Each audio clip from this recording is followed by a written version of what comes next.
خواتي خواتاتي وسهلا مرحبا بكم يا جماعة الخير أزول في الله السلام عليكم ما نقدرش نقول لكم est-ce que vous allez bien parce que l'émission d'aujourd'hui l'émission que je vais réaliser maintenant en toute urgence me fait c'est pour ça un événement tragique on ne peut pas vraiment commencer une telle émission sur un tel sujet en tout cas aussi sombre aussi sinistre aussi horrible en se posant la question est-ce que vous allez bien ou est-ce que on peut pas se sentir bien on ne peut pas se sentir bien. On peut pas se porter bien, on peut pas, je pense qu'on peut même pas, moi je me demande comment on peut, nous, Algériennes et Algériens, dormir tranquillement la nuit quand on apprend qu'aujourd'hui, il y a eu un naufrage de 32 personnes, 32 Haraga, qui voulaient quitter donc le territoire national depuis les côtes de la wilaya de Boumerdès pour rallier les côtes espagnoles. Rappelez-vous, à chaque fois que je parle des Haraga, et malheureusement, plus personne n'en parle. Il faut briser l'omerta. Il faut briser ce tabou. J'appelle à l'organisation d'un forum national en toute urgence, d'assises nationales sur le fléau de la Harga. 28 personnes sont mortes dans la soirée depuis samedi le 28 décembre dernier, et de cela 2 jours. Il y a eu un naufrage, il y a uniquement 3 survivants. Parmi les personnes qui ont été déclarées disparues, mortes, il y a une femme enceinte qui était en grossesse, une femme enceinte. Le naufrage, il a eu lieu à 10 km des côtes algériennes. C'était un groupe de 32 personnes. Je dis bien un groupe de 32 Haraga qui ont pris la mer depuis les côtes de la wilaya de Boumerdès pour allier l'Espagne. Rappelez-vous de ce que j'ai dit, de ce que nous disions fait Algérie Part dans toutes nos émissions. La Harga qui était avant 2019 jusqu'à même 2021 cantonnée aux wilayas côtières de l'Ouest. Auparavant, c'était Ain Timoshent, c'était Mostaganem, c'était Oran, c'était des localités qui m'a Razawet, dans la wilaya de Tlemcen. Ensuite, la Harga a commencé à se généraliser petit à petit pour rallier les wilayas du centre. D'abord, c'était Tnis, dans la wilaya de Chlef, on bâtit Paza. من بعد Alger ou Boumerdès ولاو الناس يهربوا من بومرداس ومن Alger pour aller vers l'Espagne qui est de l'autre côté. Vous imaginez le niveau alarmant de détresse, de désespoir. Ces gens-là, Allah yarhamhum, n'ont pas quitté leur pays par gaieté de cœur, n'ont pas quitté leur pays, n'ont pas décidé de s'aventurer en haute mer par gaieté de cœur. Ils n'ont pas décidé d'exposer leur vie à toutes les menaces, à tous les périls, d'affronter une mort quasiment certaine dans cette période d'hiver, juste pour le plaisir, ou juste parce qu'ils ont des idées suicidaires. C'est un groupe de Haraga qui a quitté les côtes de la wilaya de Boumerdès. On n'en sait pas finalement, pour le moment leur identité, on la connaît pas encore. On n'a pas de détails très précis sur la provenance exacte de cette embarcation, mais généralement c'est Cap Djennet, c'est Figui, c'est les localités de les plages grandes. La wilaya de Boumerdès est connue pour abriter plusieurs localités balnéaires, plusieurs grandes plages, un littoral assez vaste et même sauvage. Donc ces 32 personnes, comme beaucoup de Haraga auparavant, ils ne se contentent plus d'aller vers les wilayas de l'Ouest. Pourquoi? Parce qu'à l'Ouest, à Ain Timoshent, à Mostaganem et à Oran, il y a une mafia organisée qui ne te laisse pas quitter les plages de la wilaya d'Oran, de Ain Timoshent et de Mostaganem si tu passes pas par un réseau structuré de la mafia de la Harga. Il y a une mafia de la Harga, c'est des esclavagistes, ils font dans l'exploitation des êtres humains. Si tu payes pas les prix qu'ils exigent, si tu n'empruntes pas ou là tu montes pas à bord de leurs propres embarcations et bateaux, si tu passes pas par leur rabatteur et par leur circuit, et bien la mafia des Harga, c'est elle qui organise, c'est incroyable. On est en plein piraterie, où ce sont eux, c'est eux qui surveillent les plages, où ils font de la délinquance, ils font ce qu'on appelle de la piraterie, c'est-à-dire ils utilisent leurs propres semi-rigides, leurs propres bateaux pour intercepter les Haraga qui sont des Haraga indépendants, les Haraga qui partent spontanément sans vouloir utiliser leur circuit, payer les prix qui sont exigés par ces réseaux mafieux. Ils sont agressés en haute mer, empêchés ou interceptés par ces propres voyous, par ces mafieux armés, notamment d'armes blanches, quelquefois armés par des pistolets automatiques. Ils tirent sur les Haraga, ils les agressent, ils les raquettent Ils essayent même de les assassiner. J'ai eu plein de témoignages. Je suis Algérie Park, nous n'avons jamais cessé de tirer la sonnette d'alarme. Il y a des réseaux mafieux. Il y a aujourd'hui, comme les réseaux, comme ailleurs au Mexique, en Colombie, il y a les réseaux il y a la mafia du narcotrafic. En Algérie, il y a la mafia de la harga. Il y a ce qu'on appelle des caïds, il y a ce qu'on appelle des clans mafieux, des gangs, comment on appelle ça, qui sont spécialisés uniquement dans le réseau de la harga, de l'acheminement, de la prise en charge des haragas vers les côtes espagnoles. Notamment, si tu payes pas leur prix, si tu ne passes pas par leur circuit, par leurs moyens logistiques, par leurs intermédiaires et rabatteurs, tu n'as pas le droit de fouler les plages de Mostaganem, de Ain Timochet et d'Oran. C'est une vérité. Il y a demandé à pas mal, il y a plein de haragas algériens qui ont eu des problèmes, qui ont été agressés, qui ont été rackettés, qui ont été attaqués, qui ont été tabassés parce qu'ils ont été interceptés ou arrêtés sur les plages par les concurrents, par les réseaux, par les membres, par les brigades. C'est des brigades organisées. عندهم des couteaux, عندهم des crans d'arrêt, عندهم des armes blanches. Certains sont même armés. Ils ont des complices au sein de la gendarmerie. Ils sont des complices au sein comment on appelle ça? des complices au sein des gardes-côtes. Tous les gangs où ils utilisent leurs complices au sein des gardes-côtes et des gendarmes pour dénoncer les haragas amateurs, parce qu'il y a des haragas mafieux professionnels, et les haragas amateurs. Les haragas amateurs, ce sont les personnes qui ne peuvent pas payer le prix extrêmement exorbitant exigé par ces réseaux mafieux qui dominent et qui ont colonisé les plages de Mostaganem, les points de départ dans les wilayas de Mostaganem, de Ain Timochet et d'Oran. La harga d'Irandom, 70 millions, 80 millions. Il y a même des hargas, des traversées qui sont proposées à 100, 200, 300 millions, avec des yachts, avec des embarcations de luxe. Alors, les hargas amateurs, souvent, c'est des zouawla, des awali, c'est des pauvres. Ils peuvent avoir que 30, 20 millions. Ils ne peuvent pas s'acquitter, ils ne peuvent pas payer une traversée avec les réseaux, sur les bateaux des réseaux mafieux, des gangs. Donc, ils essayent de se retrouver tout seuls, de voir avec des pêcheurs, ou là d'acheter eux-mêmes une petite embarcation qui vont traficoter avec un moteur. Comme ça, ils pourront décoller, ou là prendre la mer plutôt, indépendants tout seuls, avec des boussoles, ou là avec un guide, ou là en se débrouillant eux-mêmes avec des marins pêcheurs pour rallier les côtes espagnoles.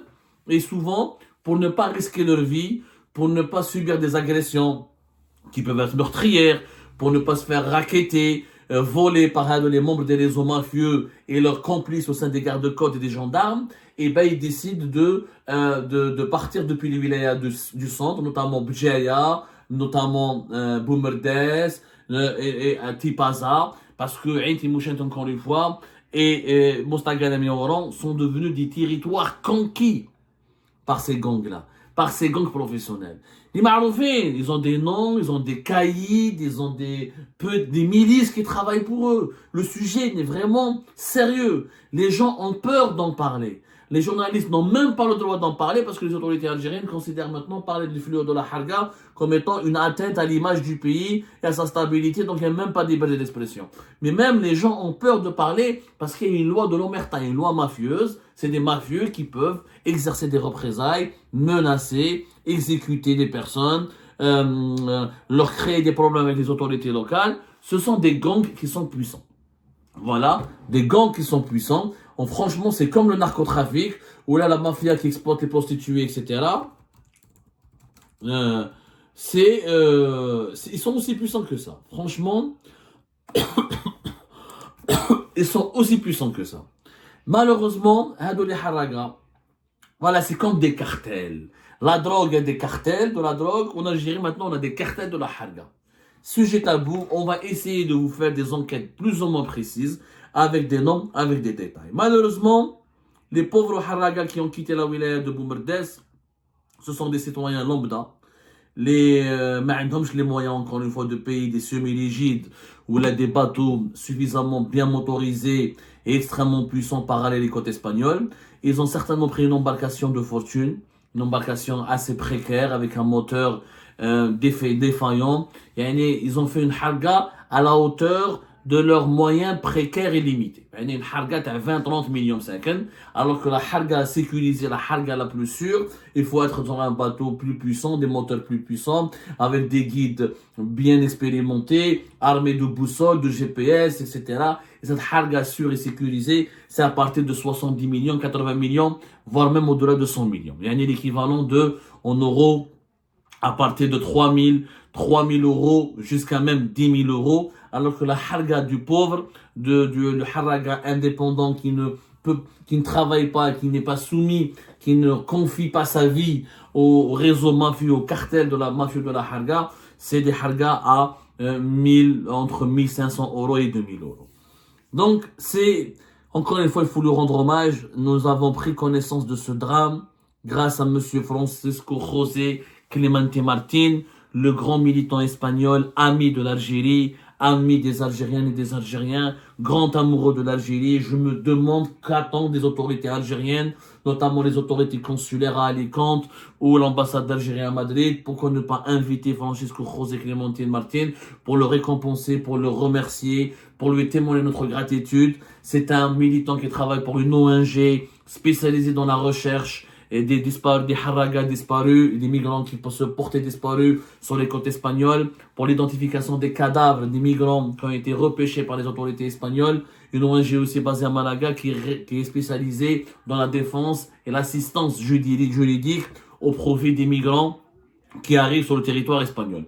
Francisco José Clemente Martin travaille aussi avec la Croix-Rouge espagnole et il travaille aussi beaucoup avec les gardes-côtes espagnols parce il est devenu une figure tellement populaire sur les réseaux sociaux qu'il a noué des contacts avec plusieurs haragas algériens de leur famille. Souvent des haragas algériens quand ils partent à la dérive, dès qu'ils ont un peu de réseau, ils s'approchent des côtes espagnoles, dès qu'ils arrivent à se connecter sur internet, ou là ils utilisent un GPS ou quoi que ce soit, ils contactent leur famille par téléphone ou leurs proches aussi, ou ils contactent directement Francisco José Clemente Martin à travers sa page Facebook qui est devenue une référence dans les informations, dans le recueil, la publication, la diffusion d'informations concernant le fléau de la harga. C'est une référence, Francisco José Martin.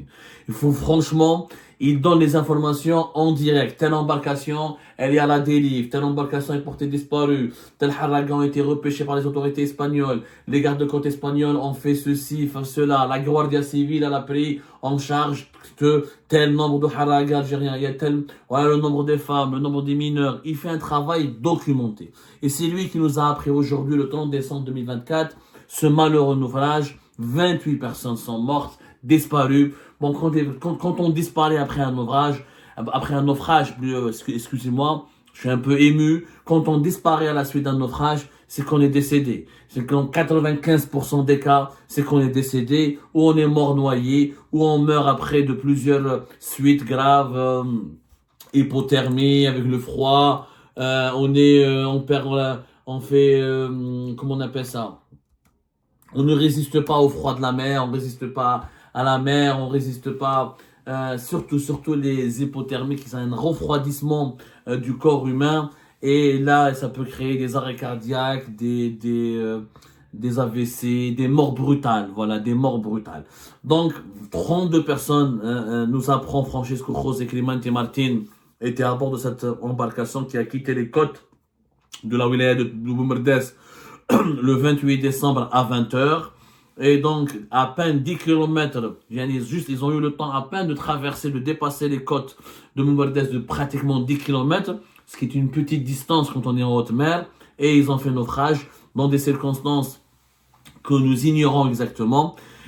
3 survivants, parmi les personnes qui sont mortes ou qui sont portées disparues pour le moment, nous avons plusieurs mineurs, au moins une femme enceinte. Certainement ce sont les membres de la famille de ces naufragés qui ont contacté Francisco José Martin.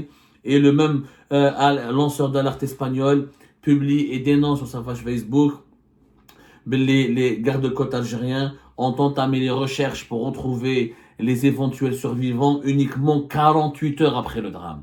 C'est-à-dire uniquement le 30 décembre 2024, où les gardes-côtes algériens ont décidé de se mobiliser enfin pour aller rechercher les éventuels survivants. On parle de 28 morts. On parle de 32 personnes, dont des mineurs et une femme enceinte qui ont risqué leur vie et qui ont potentiellement perdu leur vie et qui sont morts en haute mer dans des conditions atroces. C'est une tragédie absolue.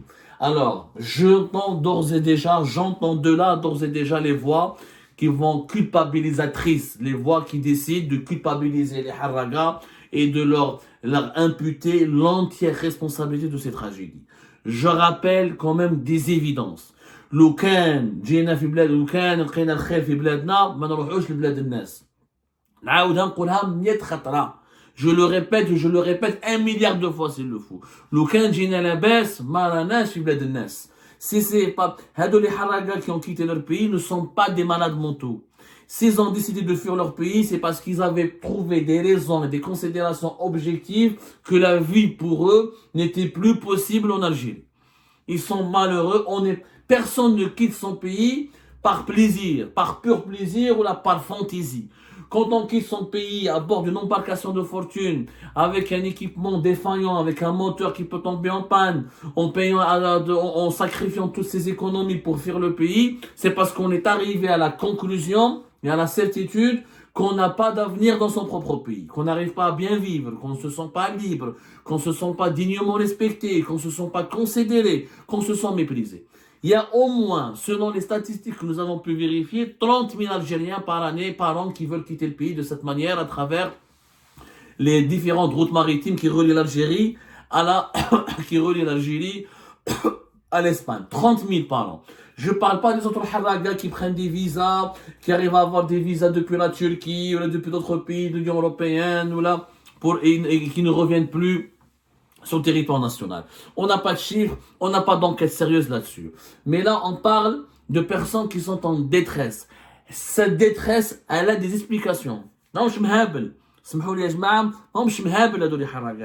Ils n'ont pas risqué leur vie, ils n'ont pas pris un risque suicidaire parce qu'ils étaient cons, ou parce qu'ils étaient naïfs, ou parce qu'ils étaient idiots. Ils ont pris ce risque suicidaire parce qu'ils étaient en détresse, parce qu'ils n'arrivaient plus à vivre dignement, n'arrivaient plus à envisager une vie digne dans leur propre pays. C'est ça l'origine du mal. C'est ça l'origine du mal. Il faut arrêter de culpabiliser les Harraga qui veulent partir. Au lieu de les culpabiliser, il faut les persuader de rester dans leur propre pays. Pour que tu restes dans ton propre pays, il faut que tu arrives à travailler, à gagner ta vie, à te sentir libre, à te sentir en sécurité, à te sentir considéré en tant qu'être humain. C'est pour ça que j'appelle à l'organisation des assises nationales de la Harga. Un forum national, un congrès national, appelons-le comme on veut. Mais on doit briser le tabou, on doit absolument briser le silence et accepter. C'est pas la première fois qu'il y a un naufrage. On en a déjà parlé. Il y a à peine 2 mois, quand il y avait un naufrage déjà. Il y a à peine 2 mois, on en a parlé. On en a parlé, le 5 décembre 2024, on a parlé de cette tragédie qu'a ébranlé l'Espagne, d'une mineure algérienne violée à bord d'une embarcation de Harraga par les mafieux qui ont pris en otage, qui l'ont prise en otage et qui l'ont violentée, agressée sexuellement, par le capitaine du bateau et par l'un de ses adjoints, devant une dizaine d'hommes. Elle a été violée, ça c'était le 5 décembre 2024. Un policier algérien aussi, il a envoyé sa fille âgée de 2 ans avec des Harraga en Espagne. C'était le 22 février 2024. On a parlé... J'ai pas de mots. On en parle, on est réduit à faire une chronique funèbre. Des naufrages, j'en ai parlé en 2021, en 2022, etc. On en parle tout le temps. On en parle tout le temps, à un moment donné, voilà. C'était le 29 novembre 2024, 15 morts, voilà, 15 morts, et 269 Harraga algériens, sauvés par les gardes de côte espagnols. Nous leur avons dédié une émission à l'époque intitulée « La tragédie algérienne ébranle l'Espagne ». C'était le 29 novembre. Donc, aujourd'hui, on est 1 mois plus tard, on a eu 28 morts. 28 morts. Vous imaginez, c'est-à-dire qu'en 2 mois, on a eu pratiquement une quarantaine de morts. C'est anormal.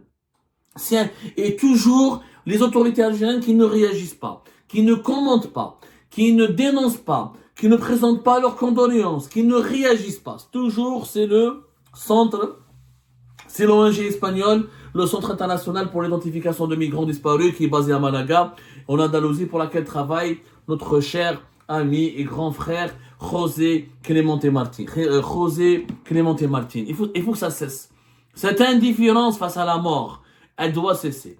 À la mort et à la tragédie de nos concitoyens, elle doit cesser. Elle doit cesser. Il faut absolument, au lieu d'ignorer Francisco José Clemente Martin, il faut limiter. Il faut créer des passerelles avec les Harraga et leurs familles et les autorités algériennes. Il faut entamer une nouvelle politique vis-à-vis de la jeunesse. Il faut arrêter la répression des libertés publiques et individuelles. Il faut arrêter la politique des incarcérations. Il faut arrêter de mettre les gens en prison. Il faut arrêter de mépriser la jeunesse, de ne pas la considérer, de la menacer, de l'intimider, de l'enfermer dans des prisons à la fois virtuelles et matérielles. Il faut qu'on trouve une solution. C'est des tragédies en 2 mois. 2 naufrages, des morts, des disparus, des mineurs, des femmes enceintes qui meurent. Elles sont mortes, pourquoi? Parce qu'elles ne voulaient plus rester vivre en Algérie. Maintenant, on peut culpabiliser à deux leurs familles, les Harragas, etc. Mais même, vous imaginez, si les Français étaient à la place de ces jeunes Harragas algériens, si les Français demain vivaient dans un pays où il y avait du mal-être, du malaise, des problèmes économiques, des problèmes politiques, des problèmes sociaux, ils auraient fui. Ils auraient fui. N'importe quel être humain, quand il se sent pas bien là où il est, quand il se sent pas en sécurité là où il est, quand il se sent pas quand il sent que sa dignité est menacée là où il est, il quitte, il part. L'immigration clandestine ou légale, elle existe depuis l'aube de l'humanité. Il n'y a pas que les Algériens qui fuient leur pays. Il y a plein de pays, il y a plein de peuples, de populations, de migrants qui viennent des 4 coins de la planète. C'est un phénomène universel. Quand on se sent pas bien chez soi, quand on en a marre de vivre dans la pauvreté, dans l'indignité, dans l'insécurité, on veut aller ailleurs. On ne quitte pas son environnement naturel et familial, ou son lieu de naissance, ou son pays natal, encore une fois, pour de simples fantasmes. Non, ce n'est pas un fantasme. Ils veulent venir en Europe parce qu'ils ne gagnent pas bien leur vie en Algérie, parce qu'ils se sentent pas libres en Algérie, ils se sentent pas bien soignés en Algérie, ils se sentent pas bien éduqués en Algérie. C'est ça le problème. Il faut régler, si on ne reconnaît pas cette vérité, on aura des naufrages, et d'autres morts. Et ça doit cesser. Ce ne sont pas des chiens, c'est des êtres humains. La moindre des choses, c'est qu'il y ait un gouvernement qui réagit, qui présente ses condoléances, qui s'interroge. On a mis 48 heures pour leur envoyer les gardes-côtes, 48 heures pour aller les rechercher. Peut-être que pendant ces 48 heures, on aurait pu trouver d'autres survivants, au lieu que 3 survivants. C'est pas normal. C'est pas normal. Je suis désolé, ce n'est pas normal. Ce n'est pas normal. Moi, je l'image de l'Algérie, l'intégrité de l'Algérie, l'image de l'Algérie. Je m'en tape de l'image de l'Algérie. Ce qui m'intéresse, c'est l'image de mon pays, c'est la santé, l'intégrité physique, la sécurité, la dignité de mes concitoyens. Dans un pays de pétrole et de gaz, et un pays continent, il y a du soleil, il y a l'un des plus beaux déserts du monde, il y a des montagnes, il y a des plaines, il y a la mer, il y a des plages. On n'envisage pas son avenir. Comment est-ce possible dans un tel pays, on n'arrive pas à envisager son avenir avec sérénité? Parce qu'il y a un échec de la politique économique, parce qu'il y a trop de dictature, parce qu'il y a trop de hogra. Il faut absolument, le président Al-Majid Tebboune a parlé de dialogue. Il faut dialoguer avec la jeunesse. C'est cette jeunesse avec laquelle il faut dialoguer. Cette jeunesse qui est en détresse, qui fuit, qui meurt en haute mer, qui se fait bouffer par les poissons carnivores, qui est emportée par les vagues d'une Méditerranée agitée, qui les engouffre dans ses abysses et dans ses entrailles. Il faut absolument dialoguer avec cette jeunesse-là.